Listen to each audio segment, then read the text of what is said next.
At Ashford Hall, you are not supposed to be seen. You are supposed to bow, to answer when called, to move like part of the furniture. Hands that work, back that bends, eyes that stay on the floor, and she is the one person in the house you are never meant to look at for more than a heartbeat. The master's wife, Clara Ashford. Silk at her wrists, keys at her waist, a shadow gliding through a world that was built to never touch yours. For years, you have known her only as movement and distance. The swish of a dress past the staircase. A profile in a window when you cross the yard, a voice in another room saying, "That will be all." You learned her rules without anyone needing to speak them. Do not stare. Do not linger. Do not exist any more than necessary when she passes. You are Elias. Young enough that your bones still remember what it felt like to run without permission. Old enough to know exactly how quickly a man can be beaten for forgetting where he stands. You fix fences. You carry crates. You work the garden because someone decided your hands were better suited for earth than for indoors. And most days, you are nothing more than that. Until the afternoon everything shifts half an inch. The sky is pale, the house behind you is quiet in the way only rich houses can be, noisy in its silence, heavy with unsaid things. You are at the edge of the garden, mending a broken stretch of fence. The wood is splintered, nails rusted thin. It is simple work. Safe work. Hit. Hold. Breathe. You feel someone watching before you see her. Years of survival have taught you that. You don't look up, not at first. You keep your eyes on the plank, your back straight, your movement steady. But the feeling stays. Not the sharp, impatient weight of the overseer's stare. Not the casual boredom of guests glancing out from the veranda. Something different. Curious. Present. You risk it. You lift your head. She is standing by the stone path, half in shadow, half in sun. Clara Ashford. No chaperone, no husband, no lady's maid hovering an arm's length away. Just her. For a moment, you prepare yourself for the usual scene, her gaze passing over you like smoke, never catching, never seeing. But this time, it doesn't pass. Her eyes stop, on you. And stay. You drop your stare back to the fence so fast the world blurs. Your heart kicks against your ribs. Fool. You know better. You have always known better. A man in your position does not look at the master's wife, not even by accident. Not even if she is the one who looked first. You tighten your grip on the hammer, jaw clenched, waiting for the reprimand that usually follows these mistakes. Elias. Your name. Spoken softly. You freeze. You have heard that voice before, but never with your name attached to it. Never like that. Not a command. Not an order thrown down a hallway. Just the shape of you on her tongue. You turn, slower this time. She stands closer than you thought. Close enough that you can see the tiredness hidden beneath the careful arrangement of her hair, the faint shadows under her eyes the house pretends not to notice. For a second, she seems to be weighing something only she can see. Then she gestures toward the fence. You fix that quickly, she says. It's been broken for weeks. You search her face for a trap, and find only interest, not warmth. Not kindness you trust, but interest. Just wood, ma'am, you answer quietly. Didn't want the dogs slipping through. She glances at the gap, then back at you. And yet no one else saw fit to mend it. That's not my place to say, ma'am. The words are automatic, practiced. You expect her to dismiss you then, to nod once and walk away. Instead, she stays. The silence between you stretches. Not empty, not yet dangerous, just strange. Finally, she says, I like the garden better when it's whole. You almost smile at that. Almost. Yes, ma'am. Her gaze drops to your hands, to the rough skin, the dirt ground into your knuckles. You do a great deal of work here, she says softly. It is not a compliment. Not exactly. More like a fact she has suddenly decided to notice. You do a great deal in there, You reply before you can stop yourself, nodding toward the wide windows of Ashford Hall. The moment the words leave your mouth, you taste regret. Too familiar, too close, too human. You brace yourself, but when you dare to look up again, her expression has not hardened.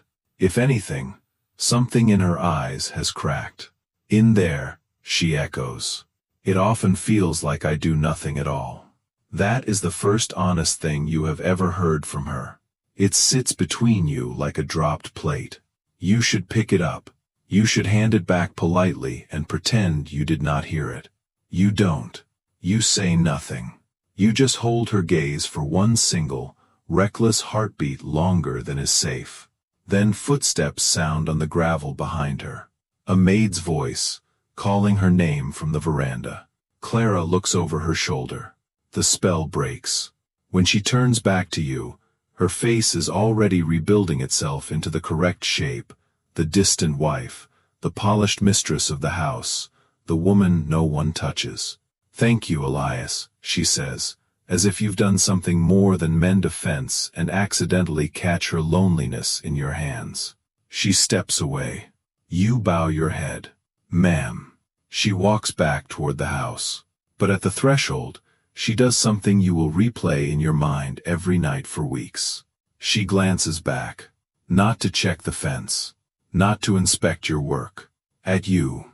By the time the sun begins to sink, you have convinced yourself it meant nothing. A passing curiosity. A moment the house will swallow whole and forget. You return your tools.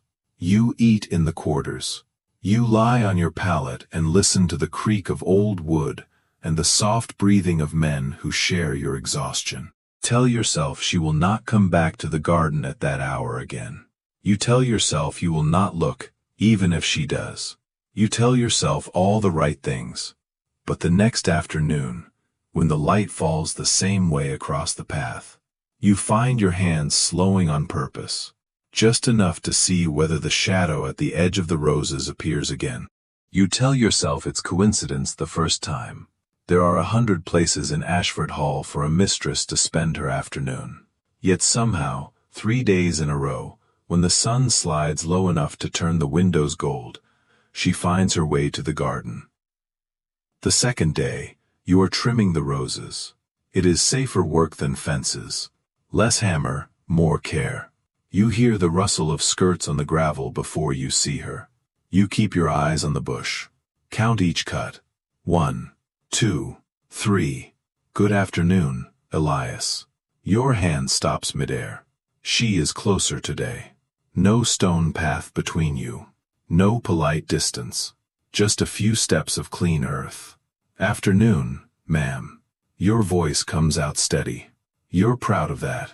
She watches you work in silence for a moment. The house looms behind her. White columns, tall windows, every line of it a reminder of who owns what. Do you enjoy it? She asks suddenly. You blink. Ma'am. The garden, she says. Do you enjoy working here more than the fields? Careful. Always careful. Yes, ma'am, you answer. It's quieter. Things grow if you give them patience. A faint smile touches her mouth, the kind that feels like it wasn't meant to escape. I like that, she says. Most people here only give orders. She's not wrong. You risk a glance at her. Not at the dress, not at the jewelry. At her eyes. They are not bright today. They look like someone has been drawing the color out of them slowly with each passing year. You must have everything you want. You hear yourself say, before you can catch the thought and kill it. Her head tilts. Do I? You look away. From where I stand, ma'am, it looks that way. Silence. For a moment you think you've overstepped, that the next sound you hear will be her calling for someone else. Someone with a whip. Someone with keys. Instead, she says, very quietly, from where I stand, it doesn't. The third day, you know she's coming before she appears. You hate that you know. You hate that your hands move slower on the tools whenever the light reaches a certain angle. You hate that your chest tightens at every footstep. Not with fear this time. With hope. It is a dangerous feeling in a place like this. It has gotten better men than you killed. She comes anyway. No maid. No fan. Just Clara Ashford in a simple afternoon dress, moving as if the garden is the only room in the world not listening. She stops under the old elm where the path curves. You stand on the other side of the small circle of shade, a pair of shears in your hand, sweat clinging to the back of your neck. "Elias," she says, "will you walk with me for a moment?" The shears feel heavier. "I should finish this row, ma'am." "The roses will live," she replies softly. "Just this once. Just this once." You know that isn't true. Nothing like this happens. Just once. But you set the shears down anyway. You walk a half step behind her, like propriety demands. She slows. You almost catch up. Slows again until you are walking side by side, the distance between you measured not in rank now, but in inches. "Have you always been here?" she asks. "Yes, ma'am, far as I can remember." "And before that?" A short laugh dies in your throat. "Before that I was still owned, ma'am, just by different men." Her hands tighten around each other in front of her. "I suppose I knew that," she murmurs. "I just never thought about it as a life being moved, only property." She says the word like it's sour on her tongue. You look at her, really look, and realize something you hadn't allowed yourself to see. She may live in the big house, but there are rooms she is not welcome in either. Different locks. Same feeling. "You don't have to talk to me, ma'am," you say quietly. "It's not safe for you. Certainly not for me." "I know," she answers. "That is exactly why I wanted to." Your heart stumbles. "Why?" you ask before you can help it. She stops walking. The two of you stand between hedges, the house hidden for the moment, the sky a soft blur above trimmed green. "When I speak to everyone else in that house," she says slowly, "I feel like a painting on the wall. Pretty, silent, flat. When I speak to you," she hesitates, "I feel like a person. You should not answer. You should bow, apologize, step back into your proper shadow, and let this moment dissolve." But she has handed you something raw and unpolished, and you have spent your whole life being told your own thoughts don't matter. It feels wrong to leave hers lying there alone. So you lift your gaze. Just once. Only once. "You are a person, ma'am," you say. More force slips into your voice than you intended. More than most of them in there. The words hang between you, heavy as wet cloth. Heat prickles the back of your neck. You've said too much. Again. Then, to your astonishment, she laughs. Not the brittle social laugh people wear like a glove. A real one. Startled. Soft. Almost disbelieving. "Elias," she says, "no one in that house has ever spoken to me like that. No one in that house sees you the way I do." You answer before you can stop yourself. You hear it as soon as it leaves your mouth. Too much. Too honest. Too close to the edge of something neither of you can climb back from. She doesn't step away. She doesn't scold you. She just looks at you with eyes that suddenly seem very awake. "How do you see me?" she whispers. You open your mouth. Nothing comes out. Because the real answer is treason. You see her when she thinks she is alone at windows. You see the way her hands tremble when letters arrive. You see the way she walks through her own hallways like a guest who overstayed an invitation years ago. You see her as lonely, as trapped, as human. You swallow all of that, and give her the only peace that won't destroy you both outright. "Not untouchable," you say quietly. "Just untouched." The word lands like a stone thrown into still water. Shock. Somewhere in the distance, a door slams. A voice calls a name that isn't yours. The spell breaks just enough for fear to slip back in. Her breathing is faster now. Yours too. This is wrong, she says. Not to you. To herself. Her fingers grip each other tighter, knuckles pale. This is very wrong. You nod once. Yes, ma'am. Every rule written into this place agrees. Every lesson burned into your back and bones agrees. Every story you've heard whispered in the quarters, about men who dared to feel too much, agrees. And yet, she adds, so softly you almost don't hear it, it is the only part of my life that feels true. You hear footsteps on the gravel path ahead, voices, people coming. You step back instantly, heart slamming. Ma'am, you murmur, every muscle ready to fold you back into invisibility. She does not move at first. Then she straightens, gathering the mask of Mrs. Ashford back around herself like a cloak. Her voice, when she speaks again, is neat and proper. I trust the fence will hold through the next rain, she says, loud enough for whoever is approaching to hear. Yes, ma'am, you answer, bowing your head. She takes a single step away, then pauses. Without turning, she says, just above a whisper, same time tomorrow, Elias. By the time two maids round the hedge, you are already bent over the roses again, hands steady, face blank. They barely glance at you. They greet her with the respect her position demands. They ask about supper, about linens, about the sorts of things that fill a day when you are allowed to pretend the world belongs to you. She answers perfectly. She walks back toward the house, but you see it before she disappears inside. That small, dangerous thing that has begun to live in her eyes when they pass over the garden now. Expectation. And for the first time, you admit something you have been fighting since the moment she spoke your name. You are starting to wait for her too. The garden stops belonging to the house long before either of you says it out loud. It doesn't happen in a single moment. It happens in inches. A few extra minutes by the roses. A question that is too personal for ma'am, and yes, ma'am.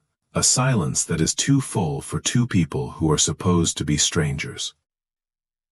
On the fifth afternoon, she asks you what you dreamed of as a boy. No one has ever asked you that. Not once. You almost lie out of habit.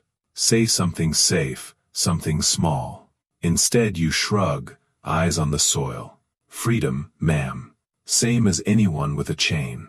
You brace for the apology people sometimes offer when they want to feel kind without changing anything. It doesn't come. She is quiet for so long you think you've gone too far. Then she whispers, I used to dream of being allowed to say no. You look up. No to what, ma'am? To everything, she says. To dinners. To expectations. To a marriage decided before I understood what the word meant. Her hand lifts unconsciously to the ring on her finger. She twists it once, twice. If you said no, you ask carefully, what would happen? She gives a small, humorless smile. The same thing that happens to you when you do, she says, just without the rope. By the seventh afternoon, you are not only talking about dreams. You are trading pieces of yourselves like contraband. You tell her about your mother's voice, how it sounded when she sang in a language the masters never cared to learn. She tells you about a book she read in secret because her husband said the ideas inside it were dangerous for a lady's mind. You describe the taste of the river water beyond the property line, the one time you were foolish enough to run that far as a boy. She describes walking down the main road alone the day before her wedding, knowing it would be the last time she chose the direction herself. The more you share, the stranger it feels that the world insists you are nothing alike. Rain comes one afternoon, sudden and heavy. You expect that to be the end of it. No mistress will leave her dry halls to wade through mud for a conversation she is not supposed to be having. But you are in the shed near the edge of the garden, stacking tools, when the door creaks open and she slips inside, skirts damp, hair clinging at her temples. Ma'am, You straighten so quickly you nearly hit your head on a beam. She laughs softly, catching her breath. I thought you might be here, she says. Water beads on her lashes. There is no umbrella, no maid. Just Clara Ashford, chest rising and falling from the short run through the downpour, standing in a gardener's shed that smells of earth and iron. This isn't proper, you say. It's the only defense you have left. I am very tired of proper, she replies. Lightning flashes somewhere beyond the fields. Thunder rolls a moment later. The sound covers the wild beating of your heart. She moves further into the small space. There is nowhere for you to go that doesn't bring you closer to her. You lean back against the workbench. She stands 2 steps away, then 1. Do you ever wish you had never met me? She asks quietly. The question hits harder than it should. Why would you ask that, ma'am? Because since that day at the fence, she says, nothing in my life fits the way it used to. The rooms feel smaller. The silences feel louder. I lie awake at night and... She stops. And you press, before wisdom can stop your tongue. Her eyes find yours in the dim light. And I am afraid, she admits, that wanting to be seen by you is going to ruin us both. She has never said it so clearly before. Not seen, as in noticed. Seen, as in known. The word makes something in your chest ache. You swallow. Meeting you, you say slowly, did not make this place cruel, ma'am. It just made it harder to pretend it isn't.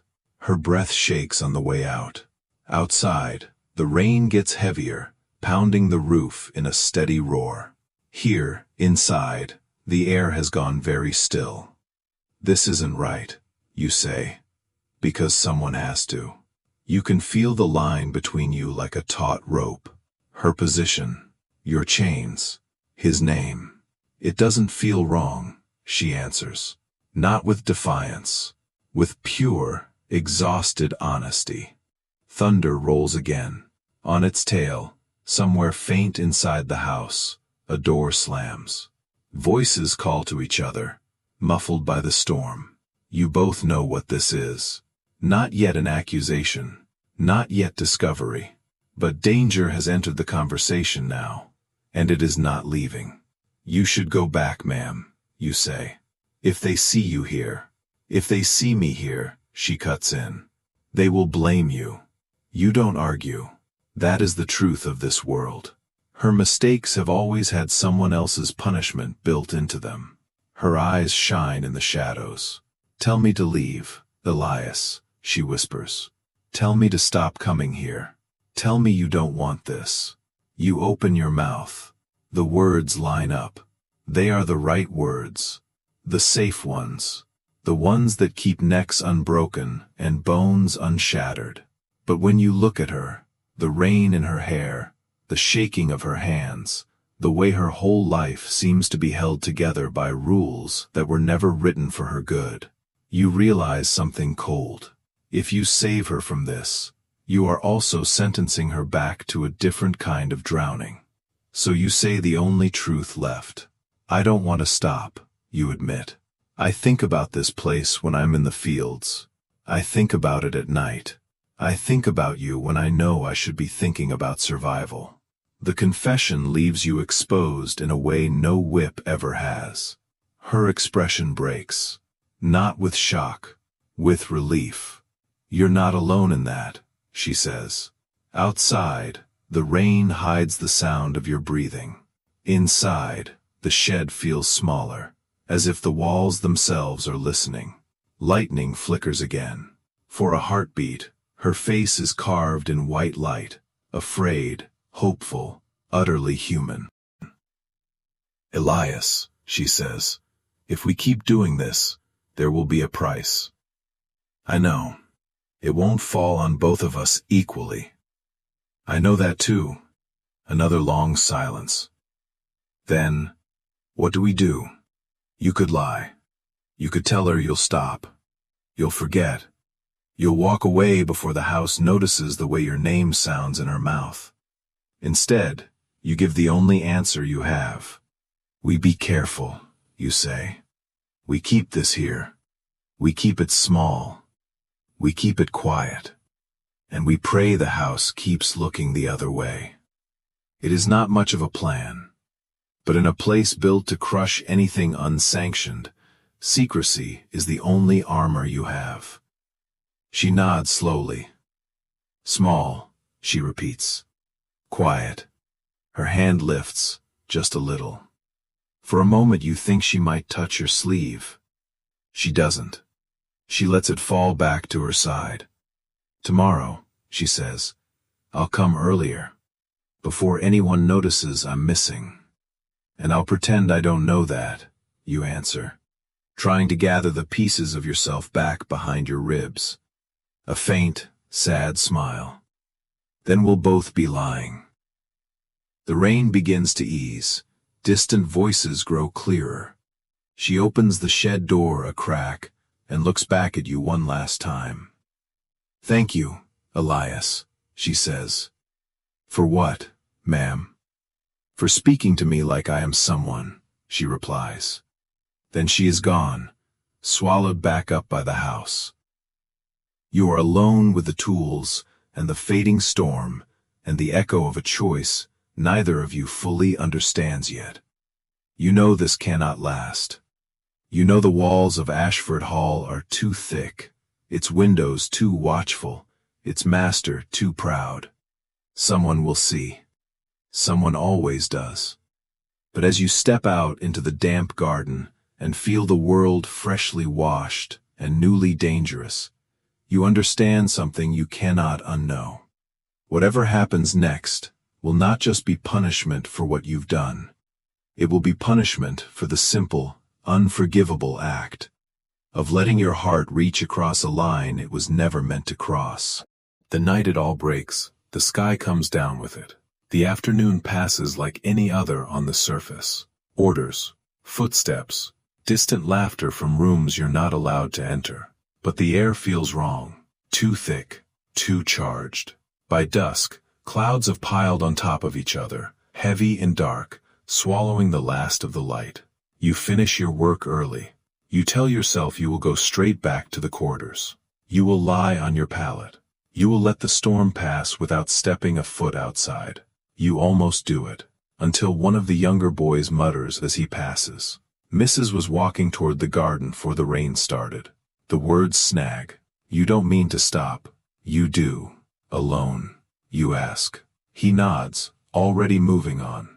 Yes, sir. Looked like she was in a hurry. Sir. They only call you that when no one with power is listening. You wait 10 whole minutes, counting each one like a man trying to prove something to himself. By the time thunder cracks close enough to shake dust from the rafters, you're already slipping out the back. The storm hits full by the time you reach the garden. Rain slams into the earth in sheets. Wind tears at the branches. The world shrinks to mud and water and shadow. She is there. Of course she is. Under the old elm, cloak pulled tight, dress already soaked at the hem, hair loose from its careful pins. Ma'am, you say, half anger, half relief. You shouldn't be here. I could say the same to you, she answers, but there is no bite in it. Only the wild light of someone who has decided to jump and is terrified of the fall. You asked me to tell you to stop, you remind her, shouting over the rain. Lightning flashes. For a heartbeat, you see her face clearly, eyes red, jaw clenched. I didn't listen, she says. You step under the tree with her. The storm roars around you. Water drips from the branches in cold, steady lines down your neck. You came in this? You ask, softer now. If anyone sees. No one was looking for me, she cuts in.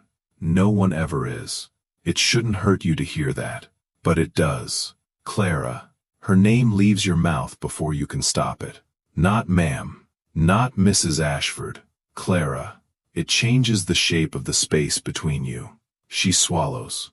You said once, she whispers, that I was not untouchable. Just untouched. You remember. You wish you didn't. She takes a step closer. Every rule you have ever learned screams at you to move back. You don't. I wake up, she says, and I feel empty. I sit at his table. I smile at his guests. I walk his halls. And I feel nothing. Until I walk out here. Her voice shakes. Until I see you. This is the edge. You can feel it. A different kind of storm. No one forced you to come tonight, you say. Because if you don't speak sense now, you never will again. I know, she answers. That's why it's the only honest thing I've done in years. Thunder rolls overhead. The house is a dark shape beyond the torrent. Somewhere inside it, a man carries your fate in his pocket like a spare coin. Clara, you say again more firmly, if we cross this line, there is no going back. Her eyes do not leave your face. We crossed it the day I started needing to hear your voice, to remember I exist. You feel yourself fall before you move, not down, not into sin like the stories say, into something simpler, into choosing this moment over the rest of your life. Standing this close, you can see the freckles across her nose, the raindrop trembling on her lower lip, the bare, desperate hope that you might not turn away. This isn't right, you say one last time. It's a whisper now. It doesn't feel wrong, she breathes. Then she closes the distance between you. It is not a storybook kiss. Not soft, not practiced.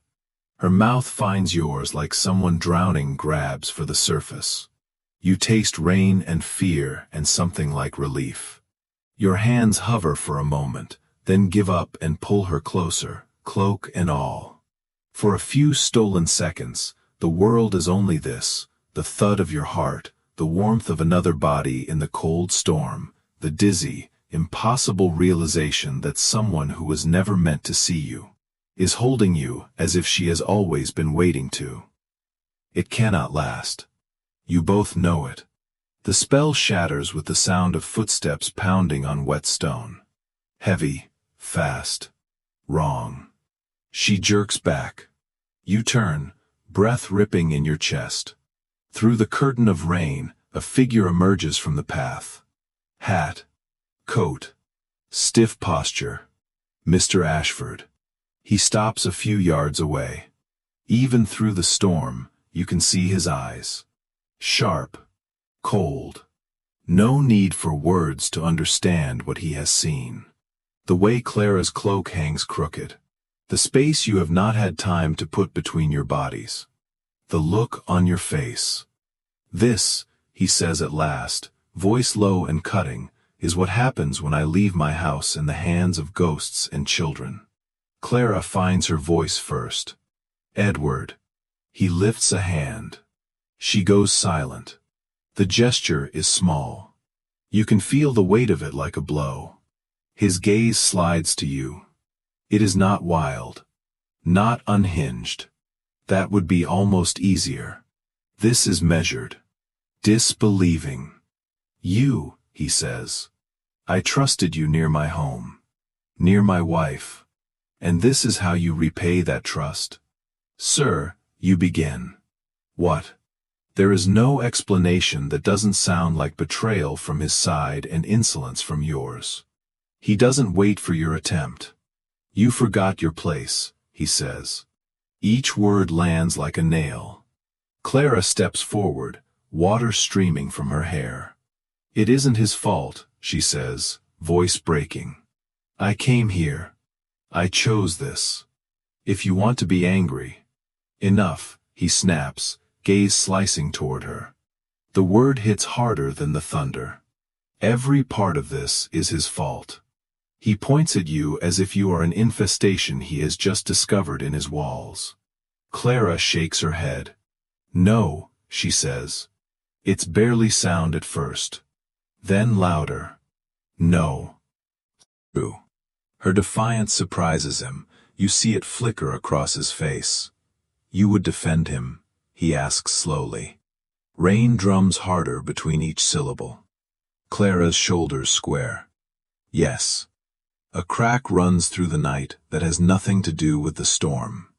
Something shuts behind Mr. Ashford's eyes. A door. A decision. "Then you leave me no choice," he says quietly. You know what that means before he finishes the sentence. Men like him do not need to raise their voices to destroy lives. He turns slightly, calling over his shoulder toward the house. "Jonah!" A shape moves in the dark, the overseer. Broad shoulders, hard hands. You've known his kind all your life. Your blood goes cold. Clara reaches out, as if she could physically pull the moment back. "Please," she says. "Edward, don't." He doesn't even look at her. "Take him," he tells the overseer. "He won't sleep in my quarters tonight." The man's grip clamps around your arm before you can brace. You could fight. You could wrench away, run. You don't. Because there is nowhere you can go that his money cannot follow, and because any resistance from you will land twice as hard on the people left behind. You meet Clara's eyes instead. She is crying in the rain now, tears indistinguishable from the water on her cheeks. "I'm sorry," she whispers. Not to him, to you. You manage a small shake of your head. This is not her beating you. This is the house. The life. The rules that were written long before either of you ever walked its corridors. As the overseer drags you backward, Mr. Ashford steps closer to his wife. His voice is softer now, almost conversational. "You should be grateful," he tells her. "There are men who would make a spectacle of this. I will handle it quietly. No one outside these walls needs to know. It's meant as mercy. It sounds like burial." Clara's voice is hoarse when she answers. "I'm not afraid of people knowing," she says. "I'm afraid of pretending this meant nothing." His jaw tightens. "Then you are more foolish than I thought." The last thing you see of the garden as you are hauled away is the old elm, black against the lightning. The place that was yours. The place that will never be safe again. Clara stands under it alone now, one hand over her mouth, the other hanging useless at her side. Mr. Ashford turns his back on both of you and walks toward the house, coat snapping in the wind like a judgment. The storm swallows his figure. The overseer's grip digs into your shoulder. He leans down, breath hot in your ear. "You had to know it'd end like this," he mutters. "Maybe you did. Maybe some part of you understood, from the very first stolen glance, that there is a price for letting your heart step somewhere your body is not allowed to stand." Doors of Ashford Hall close behind you, cutting off the thunder, the rain, and the last glimpse of the only woman who ever said your name like it mattered. You cannot help thinking one forbidden thought. For a little while, for a handful of afternoons, and one reckless kiss in a storm, you were not invisible. And that, in this place, is the greatest crime of all. Morning does not come gently. The storm spends itself in the dark, but when the first light reaches Ashford Hall, the house feels heavier, not cleaner. Someone has been taken in the night. Everyone knows. No one says it. On the far side of the walls you wake to motion. Rough hands, rope against your wrists, the smell of leather and damp earth. You are not killed outright. That almost surprises you. Men like Mr. Ashford do not always risk blood on their own land when humiliation and disappearance will do. You are not told where you are going. You do not ask. Questions are for people with choices. You mark the distance in sounds instead. Wheels over ruts. A river crossed. Fields changing from soil you know to soil you don't. Behind you, Ashford Hall grows small in your mind. The garden, the elm, the shed, her. You press your bound hands into your knees and hold on to the only thing they cannot take quickly, memory. Inside the great house, Clara stands at a window, the glass still fogged from the night. The garden looks the same from here, the path, the roses, the old tree. Only one thing is missing. Where is he? She asks. Her voice is too calm. Mr. Ashford stands a few steps behind her, hands clasped behind his back, already dressed as if nothing important happened. "You don't need to concern yourself with that anymore," he replies. She turns. There is something in her eyes now that wasn't there before. Not just sadness, something sharper. "You had no right," she says quietly. He lets out a slow breath, as if her pain is an inconvenience. "I had every right," he answers. "This is my house, my name, my rules." She steps closer. "And what am I, then?" she asks. "One of your rules too." A flicker of irritation crosses his face. "You are my wife," he says. The words are meant to settle the matter. They do the opposite. Later, when the maids whisper in corners and the men avoid her eyes in the hall, Clara moves like a ghost through the rooms she once floated through without thinking. She does not go to the garden. She cannot. Every time she looks toward the back windows, she sees that night, the storm, your face, the moment she chose you out loud. Days slide past, slow and suffocating. No one tells her where they took you. No one corrects the lie that everything is under control. Her grief curdles into something else. Not louder, denser. One morning, as the house hums with its usual practiced obedience, Clara walks into Mr. Ashford's study without knocking. He looks up from his papers, annoyed, then surprised. "Clara," he says. "What is it?" She doesn't sit. "I want to know where he is," she says. "No," he replies. Just that. No explanation. No softening. She doesn't blink. "It is my concern," she says, "because what you did was wrong." A tense silence settles, thick as dust. "You are crossing a line," he warns. She doesn't move. "First time," she says. "I'm finally seeing where the line actually is." He stands, voice dropping. "You should be grateful," he says. "I handled it quietly.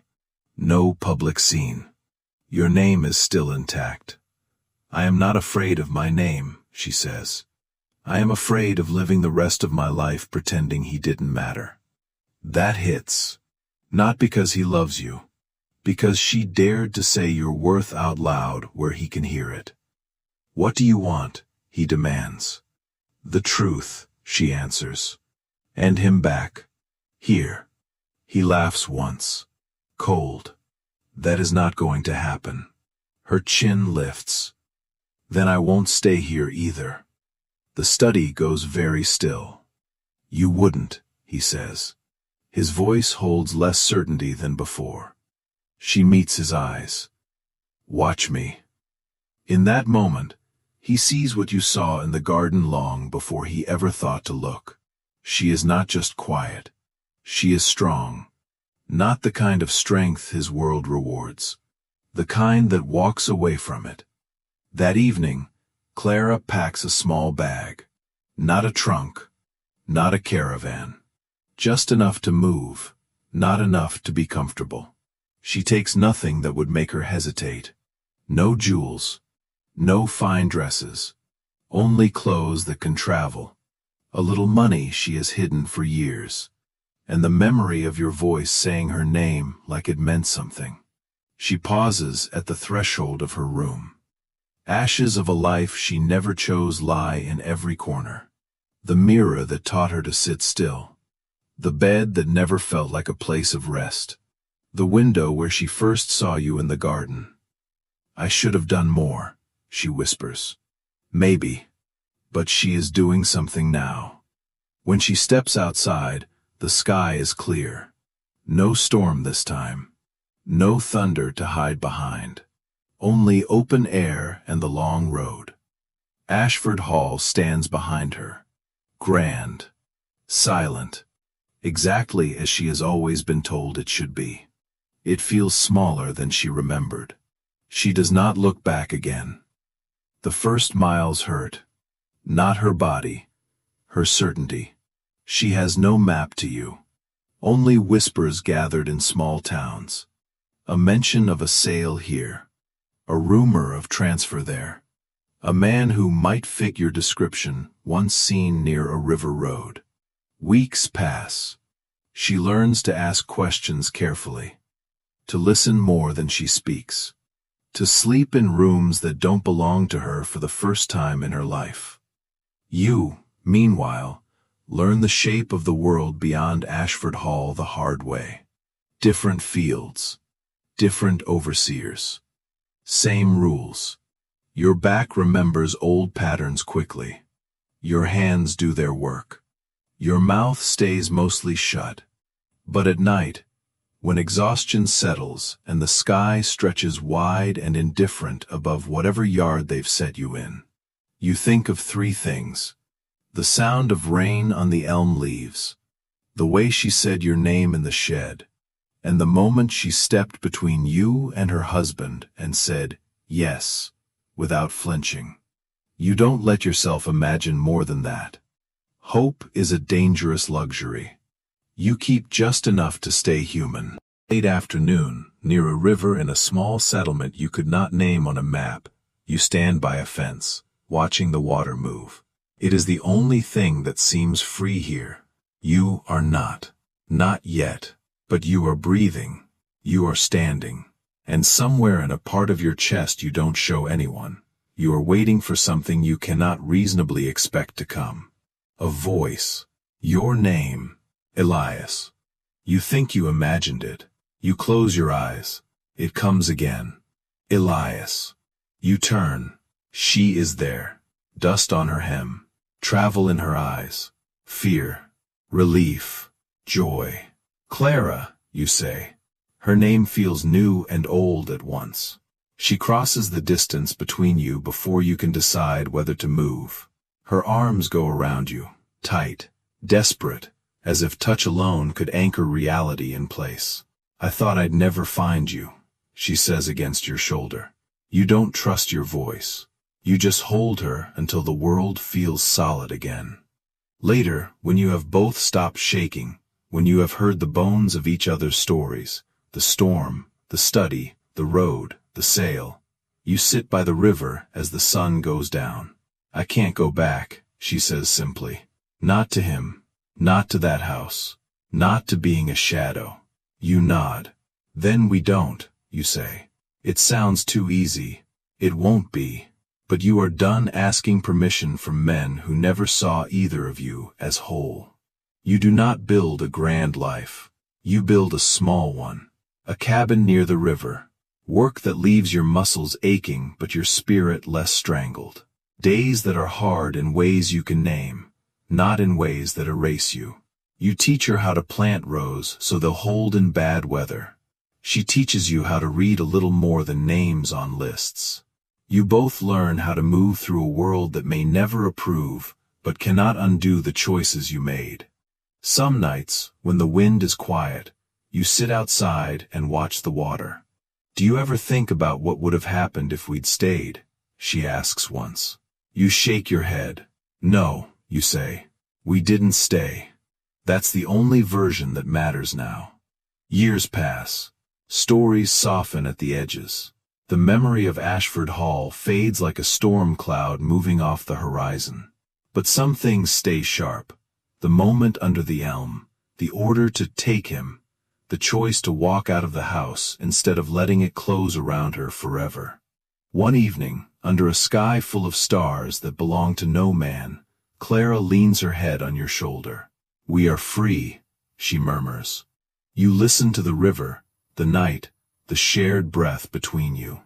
Yes, you answer, as much as they ever let people like us be. It is not perfect.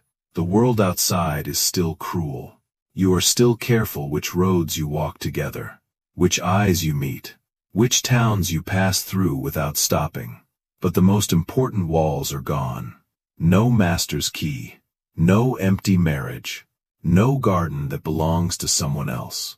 If Ashford Hall remembers you at all, it will be in whispers. The mistress who changed, the servant who vanished, the scandal that never made the papers because a man with money decided silence was safer. They will tell it wrong. They will make it a cautionary tale. But somewhere by a river, far from tall windows and polished floors, the truth sits on a rough bench at dusk. Two people who were never meant to be seen, sharing a world they chose for themselves. And if the past sometimes rises like a ghost in your sleep, the storm, the garden, the moment everything was nearly lost, you remind yourself of one simple, dangerous fact. You were never untouchable. You were always human. You chose to love like it. And somehow, against every rule that was written to stop you, you are still here.